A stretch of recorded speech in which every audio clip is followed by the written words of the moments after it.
मित्रों नमस्कार। Legal awareness programme. मित्रों, जीवन में कुछ शब्द, कुछ वाक्य इस तरह के होते हैं जिनको सुनते ही आदमी चौंक जाता है। ऐसा कैसे हो सकता है? एकदम ऐसे मन में विचार आ जाते हैं। क्या है? इसी तरह का एक वाक्य, जीवित होने का प्रमाण पत्र। है ना चौंकाने वाली बात कि आदमी मौजूद है, वो बैठा हुआ है, लेकिन कानून की भाषा में कानून क्या कहता है कि प्रमाण पत्र लाइए जीवित होने का, कि वो आदमी जीवित है। बिना प्रमाण पत्र के वो नहीं माना जाएगा। तो कितनी चौंकाने वाली बात है, लेकिन है तो है। और क्यों है? क्योंकि कानून की, लॉ की रिक्वायरमेंट है। लॉ की रिक्वायरमेंट है क्योंकि कानून की भाषा कुछ और ही होती है। कानून की भाषा का कुछ अर्थ और ही होता है, व्यर्थ नहीं होता। होता तो सही है, लेकिन मैंने कहा चौंकाने वाला होता है। मित्रों, रिटायर होने के बाद 60 साल की उम्र में रिटायर जब हो जाते हैं हमारे राज्य सरकार के कर्मचारी, केंद्र सरकार के कर्मचारी, तो उनको पेंशन की व्यवस्था हो जाती है। तो पेंशन चालू हो जाती है। लेकिन पेंशन के भी कुछ नियम हैं, और नियम जो है वो दो पार्ट में हम समझ लेते हैं उसको। कैसे?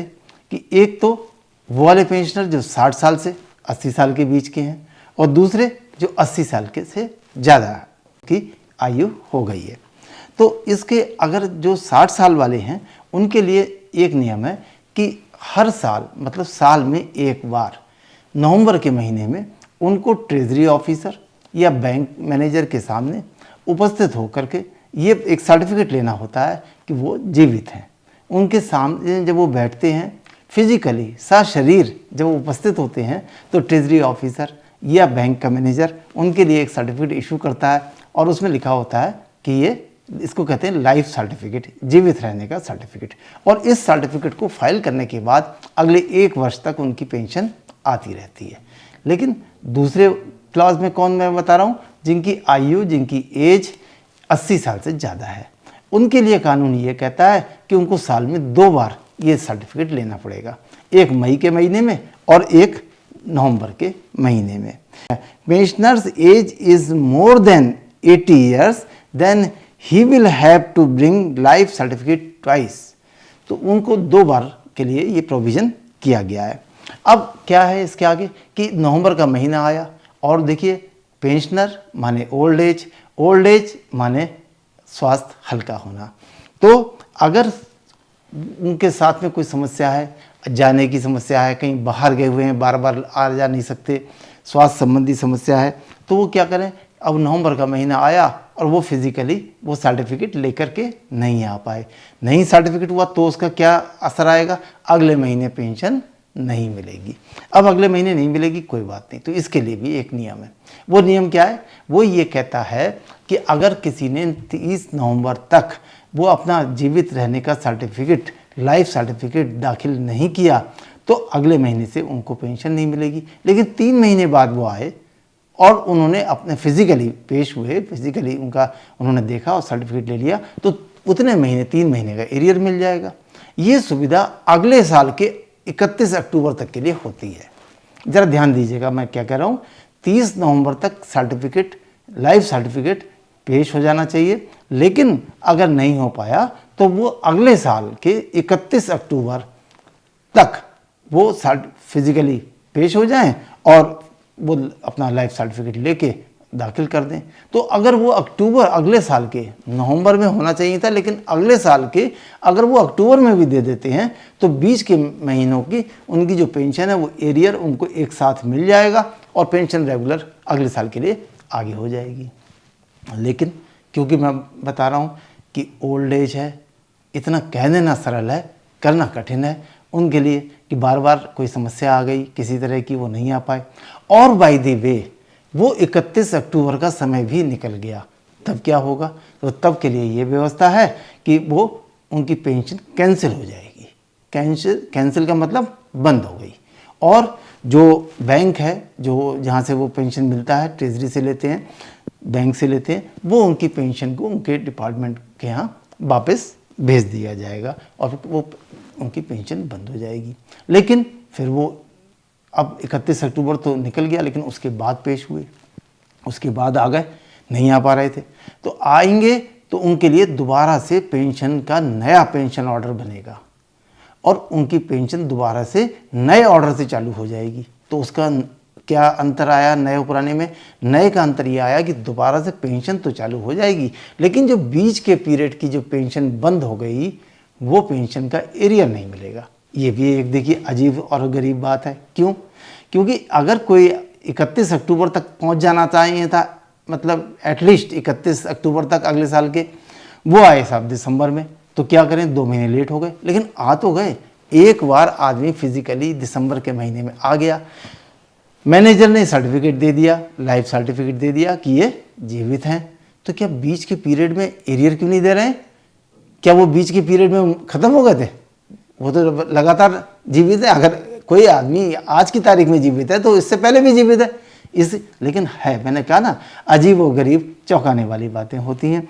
ये समस्या एक अजीब सी बात है। इस समस्या का निराकरण कैसे हो, और ये समस्या हमारे देश में हमारे आदरणीय पेंशनरों के साथ में आ जाती है। बहुत सारे केस ऐसे हो जाते हैं। तो ऑनरेबल हाई कोर्ट कर्नाटक के सामने ये वाली समस्या आई एक मैटर में, और उसने बहुत ही बढ़िया ऑर्डर दिया आज, जिसका मैं पूरा डिटेल से आपको बताऊंगा।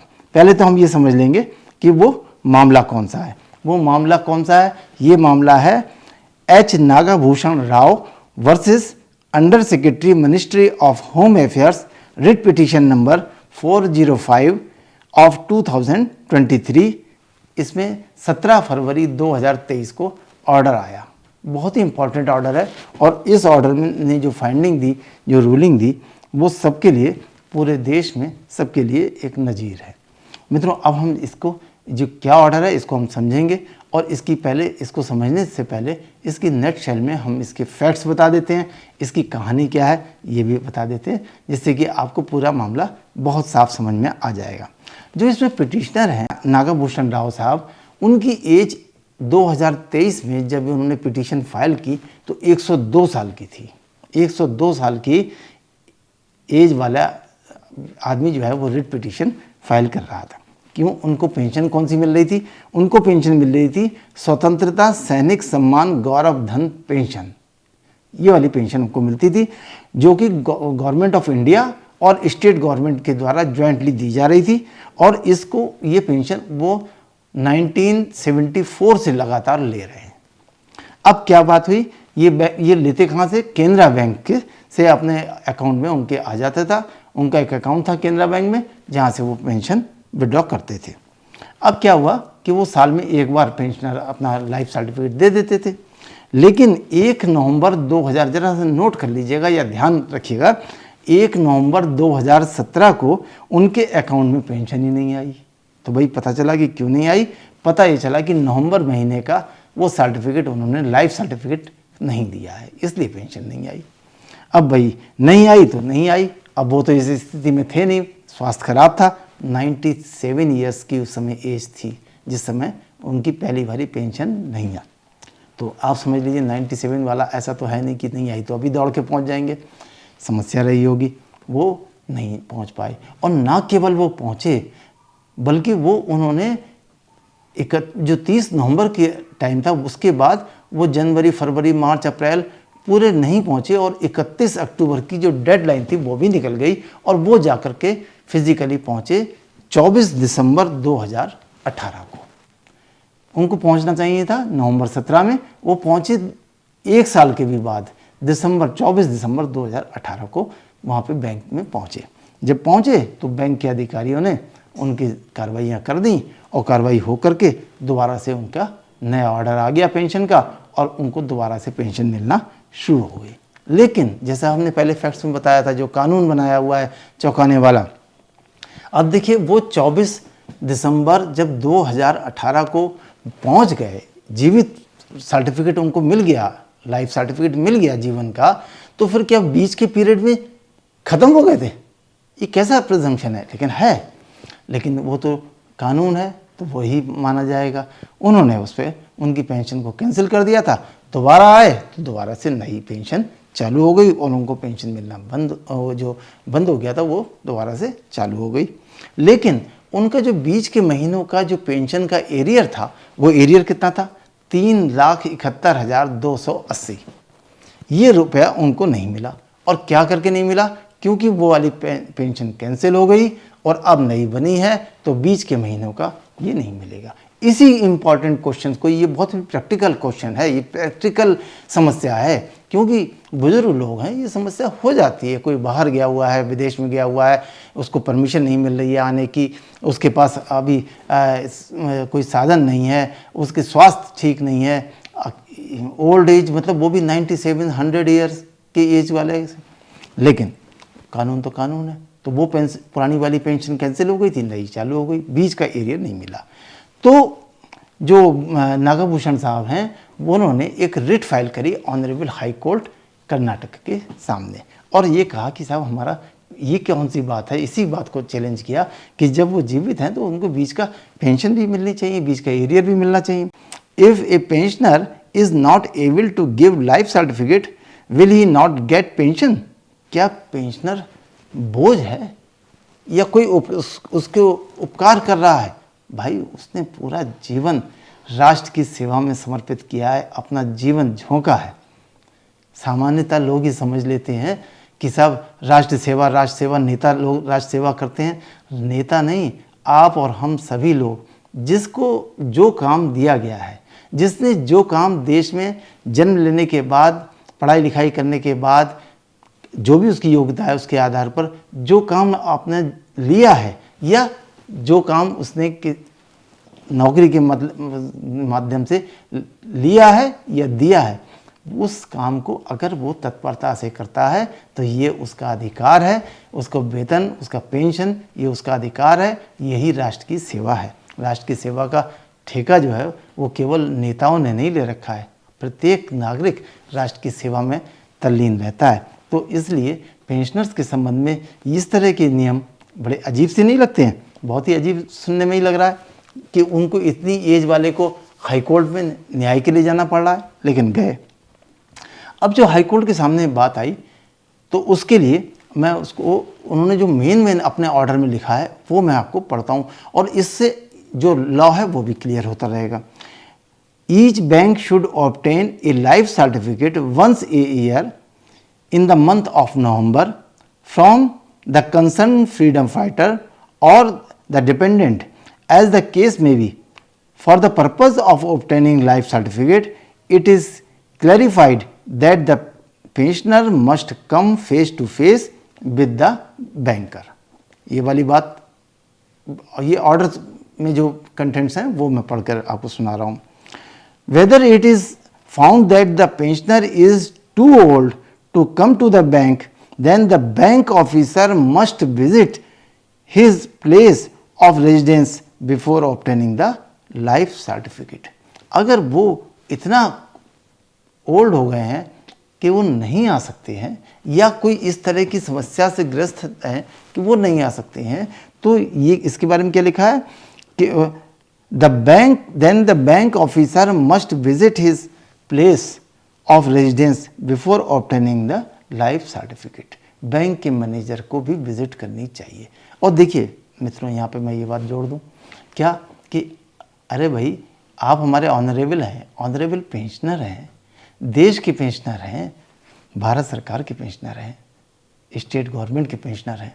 अगर नहीं आए तो ये तो मॉरल जिम्मेदारी बनती है ना कि बैंक मैनेजर या जो भी ऑफिसर जहाँ से वो लेते हैं, ट्रेजरी ऑफिसर, वो क्वारी करें कि भाई हमारे पेंशनर कहाँ रह गए, क्या बात है। और उसके बारे में ऑनरेबल कोर्ट ने आगे भी लिखा। देखिए क्या लिखा।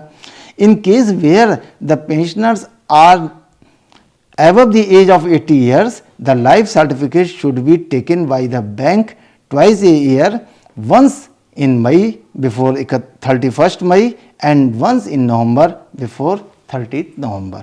ये वाली बात लिखिए।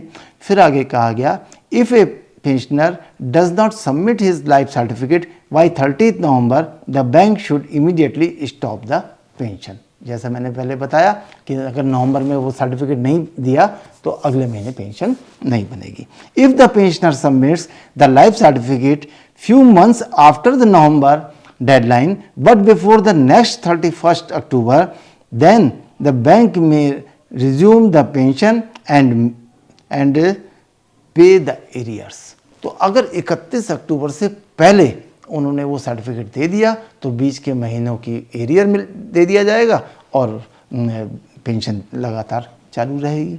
If a pensioner does not submit his life certificate by 30th November and thereafter does not submit it even till next 31st October, then the pension is deemed to have been cancelled, and in such cases the bank should return the disburser's portion of the PPO to the CPAO।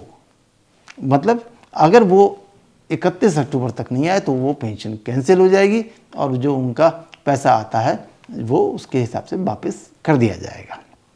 आगे देखिए क्या कहा गया। After the said deemed cancellation if the pensioner reappears either at the bank or at the ministry the pension shall only be resume after a fresh sanction order is issued by the ministry followed by an insurance of fresh PPO. तो फिर दोबारा आते हैं तो दोबारा से एक नए ऑर्डर से वो पेंशन चालू हो जाएगी। Duty of the bank in the event of non submission of life certificate it is presently seen that in case where the pensioner does not submit the life certificate, the bank stop the pension and let the matter rest at that. This is not enough. Main चीज़ ये आ गई, honourable court ने कहा कि साहब वो date निकली और मैनेजर साहब ने उसको कैंसिल क्या ठप्पा लगा दिया और वापस कर दी।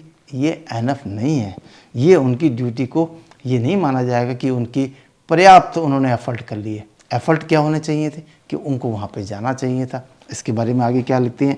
It is expected from the banks that apart from stopping the pension they should immediately visit the pensioners to find out why he did not submit the certificate. इसकी क्वारी करनी चाहिए थी कि भाई वो क्यों नहीं आ रहे हैं और क्यों नहीं उन्होंने सर्टिफिकेट पूरा किया, इसके क्या क्या फ़ायदे होते। देखिए आगे क्या कहते हैं कि this will help bank to timely update its data in case of the pensioner has expired and recover any excess payment. तो इससे क्या फ़ायदा होता कि एक तो पता चल जाता कि भाई उनके पेंशनर्स की क्या स्थिति है, क्यों नहीं आ रहे हैं, और अगर वो ख़त्म हो गए हैं, उनकी डेथ हो गई है, तो गवर्नमेंट का पैसा सेफ वहीं पे उनकी पेंशन बंद हो जाएगी। अगर जैसी भी स्थिति है, अगर आगे जाना है तो आगे जाएगी, लेकिन कैंसिल हो जाएगी वो पेंशन। और अगर वो ठीक है और कोई वजह है तो वो उनकी पेंशन उनको आगे चालू हो जाएगी। तो फाइनली कोर्ट ने कहा कि नहीं इसमें तो लैप्स हो गया, इसमें तो ड्यूटी लैप्स हो गई। क्या करना चाहिए था, उनको जाना चाहिए था। तो अगर उन्होंने बाद में, देखिए दो बातें हो गई, एक तो वो बाद में दिसंबर में आए तो बीच में जीवित का सर्टिफिकेट ऑटोमेटिकली मान लिया जाना चाहिए, लेकिन वो नहीं माना गया।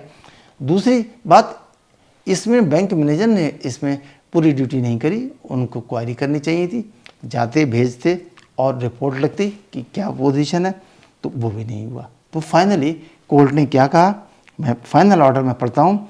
The writ petition is allowed with the cost of 1 lakh रुपए। कोर्ट ने 1 लाख रुपए का जुर्माना भी बैंक पे लगा दिया।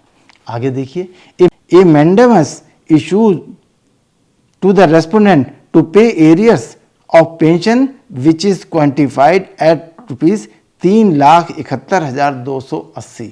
जो उनका उस पीरियड का जो एरियर पेंशन थी 3,71,280, वो तुरंत जारी कर दिया जाए। Mandamus along with the interest at 6% annum from 24 December 2018 till date of payment। जो उनको जो पेंशन का एरियर दिया जाएगा वो जिस तारीख को फिजिकली आप पहुंच गए थे और उनको लाइफ सर्टिफिकेट इशू हुआ था उस तारीख से और पेमेंट की डेट तक का 6% के हिसाब से उनकी पेंशन के एरियर पे इंटरेस्ट भी दिया जाएगा। यही नहीं, अभी आगे और भी है, सुनिए। The aforesaid payment shall be made within 2 weeks from the date of receipt of the copy of this order. इस ऑर्डर के देने के तामीली के 2 हफ्ते के अंदर उनको एरियर भी मिलना चाहिए और 6% का ब्याज भी मिलना चाहिए उस डेट से जिस तारीख से वो लाइफ सर्टिफिकेट उन्होंने दे दिया था। इसके बाद फिर आगे कहते हैं, Fehling which the pensioner would become entitled to interest at 18% per annum from 24 December 2018 up to the date of the payment. तो इसका मतलब ये कि अगर 2 हफ्ते के अंदर एरियर 6% के ब्याज के साथ में नहीं दिया गया और 2 हफ्ते का समय बीत गया, तो फिर उनको 2 हफ्ते के वाली बात अगर निकल गई तो उनको 18% ब्याज देना पड़ेगा 6% की वजह से। इतना ज़बरदस्त ऑर्डर ऑनरेबल कोर्ट के द्वारा पास किया गया, एक रूलिंग बना दी गई। इस तरह के केस में अगर इस तरह की बातें होती हैं तो कोर्ट का ये ऑर्डर बड़ा ही अहमियत रखता है। मित्रों, जीवन का जो ये लाइफ सर्टिफिकेट है अब जो है वेबसाइट से भी ऑनलाइन भी अवेलेबल है। जीवन प्रमाण के नाम से एक वेबसाइट है, ऑनलाइन प्रमाण पत्र भी बनाया जा सकता है। जीवन प्रमाण .gov.in के माध्यम से ये सुविधा उपलब्ध हो गई है। लेकिन जैसा मैंने आपको बताया, वृद्धावस्था है, टेक्नोलॉजी नई है, नहीं समझ पाते हैं, तो भी उनको कोई चिंता की बात नहीं है। पूरे अपने साल भर का समय मिलता है, वो वहाँ पर हाजिर हों और अपना सर्टिफिकेट वहाँ पर बनवाएं, जिससे कि उनकी पेंशन यथावत जारी रहे। थोड़ा समय ज़्यादा हो गया, लेकिन मजबूरी थी, बात पूरी क्लियर करना ज़रूरी थी। मुझे उम्मीद है कि ये वाला जो आज का ये ऑनरेबल हाई कोर्ट का ऑर्डर है, इसका फ़ायदा हमारे आदरणीय पेंशनर लोग ज़रूर उठाएंगे। नमस्कार।